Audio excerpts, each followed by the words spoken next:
Welcome to Magic or Tragic, an Orlando Magic basketball podcast where we'll be talking the Orlando Magic's magical and tragical moments during the season and off-season. Magic fans, make sure to subscribe, like, and comment below. Okay, I was going to wait till the draft started to do my third podcast, mainly talking about the draft and who the Magic have drafted and whatnot. But there's some few things in the news that I wanted to talk about, so here we go. First is the 25th pick and the possibility of trading it. Now, we have 4 picks, the 6th pick, 25th pick, 33rd pick, and 35th pick in the NBA draft this year. What would you think, Magic fans, about trading the 25th, 33rd, and 35th pick to possibly move up after drafting the number 6 pick? Personally, if there's a player that falls, I would be all for it. Really, I don't know if we'll have room for 4 new players on the roster, but if you can come out of this draft with a very good player at number 6, and let's say you jump from 25 to 15 or even lower with a trade of some sort, and you come out of the draft with 2 future players for your franchise with a lot of talent, because this is a very deep draft, then I would be all for that. So that's very interesting to me. Who would be trading up to get, I really couldn't speculate on. If anyone out there has any ideas, make sure you comment. But I would be all for that. Let me know what you guys think. Staying on the draft, Dennis Smith Jr.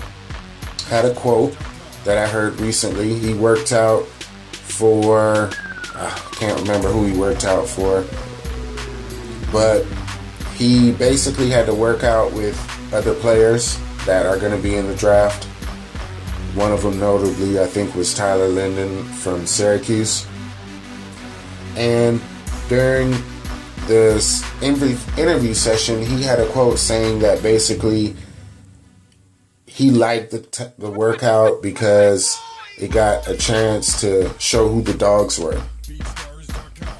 If you heard my first 2 podcasts, you've heard that I said we need to change the culture of this team and we need different type of players on this team with a different type of mentality. And I like that quote. You know, he's basically saying, I'm a dog and I want to see who the other dogs are. And he wasn't afraid of competing. I know Lonzo Ball's workout with the Lakers were against coaches. So that tells you something between how different teams do their draft process and, you know, work out players and whatnot. But that was an interesting quote to me. The only reason I bring it up is because the Magic are rumored in drafting Dennis Smith possibly at number 6, and I would like that pick a lot. Staying on the draft, one of my draft shows I did a player profile on Jonathan Jean from France. Well, he suffered an injury. I'm not sure the severity of it, but because of that injury, I'm not sure how much the Magic or anyone will be looking at him in the first round anymore. If it's not that severe, maybe it's a pick the Magic could take in their second round. So with that said, I wanted to talk about a different player with the possibility of getting at 25 instead of Jonathan Jean, and that's Terrence Ferguson. He is 19 years old. He's from Dallas. The thing about him is he skipped college to play in Australia last year. He's 6'7", 186 pounds, and a lot of people just basically call him a 3-and-D guy. That may be the case. However, as a Magic fan, I think we need to go boom or bust. And I think he's one of those kind of guys that you could get at 25. The boom on him, he's a very good shooter. He's very long. He is athletic. You didn't see him put it on the floor or create too much. However, it could be something that he could develop over time. I would compare him to maybe Jordan Clarkson or a poor man's Malik Monk, although I don't think he's as an explosive a scorer as Monk could possibly be. But again, a prospect I think could turn into something. His bust would be that if he doesn't have a jump shot, then if his shooting does not translate to the NBA, like Malik Monk, you really don't know what you're going to have. Nonetheless, a player Magic fans should look out for.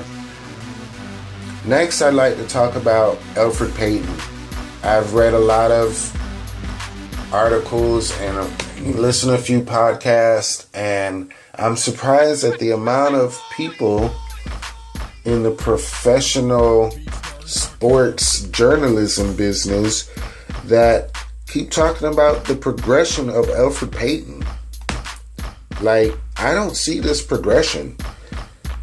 If you're an avid fan of the Magic or someone who doesn't just likes basketball but doesn't really follow it or get the X's and O's, I can understand why you would like Elfrid Payton, because he is a stat stuffer a little bit, or when he feels like being one.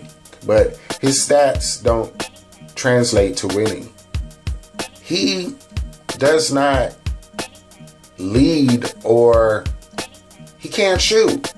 Like, he can't be an NBA point guard who can't shoot, period. If I'm a coach and I'm playing against the Magic, on defense, I'm telling my players to just stick to Fournier and Ross and keep a body on Gordon and let Elfrid do whatever he wants. If the Magic want him to run up and down the floor, trying to be aggressive, notice he's always aggressive when the games don't count. He's always aggressive at the end of seasons, when the games don't matter, when he could just go out to having fun again or whatever. I don't know. But yeah, if I'm the coach, I'm like, let Elfrid do whatever he wants, because he's either going to miss a jump shot, you might foul him, but he's going to miss the free throw, and then it's 50-50 whether or not he's going to finish at the rim or not. So if the Magic think that kind of style and an offense revolved around Elfrid, trying to be as aggressive as he can to make something happen, when he drives to the bucket and there's nothing there, by the time Fournier or Ross or Vucevic gets the ball, there's 10 to 15 seconds on the clock, and those guys can't create, Anyway, I really think a significant point guard upgrade will significantly upgrade this team. That's just my opinion on the Magic. So I just find it interesting that, so many people just like Elfrid Payton. Is it the hair that you guys like? I don't get it. I mean, I know he's probably a nice guy and all, I just don't get the basketball part of it.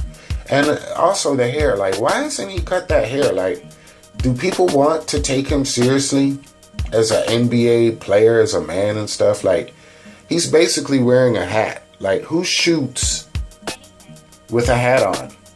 If anything, you're going to take the hat off or turn it backwards. But he's basically trained himself to shoot with a hat on. Hence why he can't shoot. And I bet you coaches are probably asking him to cut his hair. And I bet you he's probably like, no, this is part of me or something. You know how young kids are and stubborn. No, this is me. Doesn't bother me. It's who I am. Doesn't affect me. Whatever. But I bet you it does. Okay, moving on. I don't want to be Elfrid bashing, even though I probably already did. Moving on. This is kind of a pipe dream, but I wanted to talk about the possibility of bringing in Klay Thompson to the Magic. If you follow Klay Thompson the past few years, you can see he was a little disgruntled with the acquisition of Kevin Durant. You can hear that he believes he has the tools to be the guy, quote unquote, of a team. And if he wins his second championship, maybe that will be his motivation for the second part of his career, being the guy on a team to move forward and prove to everyone that he can be the guy. Well, how about Orlando, Clay? How about Orlando? It's the city, you can have it. The team, you can have it. They will bow down to you. And you're in the East. There's even talks of LeBron going to the West. Why would you want to be out West if LeBron is there in LA and Golden State and San Antonio and Portland and Houston and whoever else is, I can't think of. The West is loaded. New Orleans. Anyway, you move to the East. Get with the Magic. Let's say the Magic draft Dennis Smith Jr. or De'Aaron Fox. Or what if they just get a top point guard at 6? Dennis Smith Jr. and Klay Thompson in the backcourt. Aaron Gordon, Biyombo, Fournier, whoever's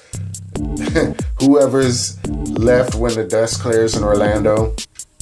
I'm just saying, Magic, if you can make that happen, make that happen.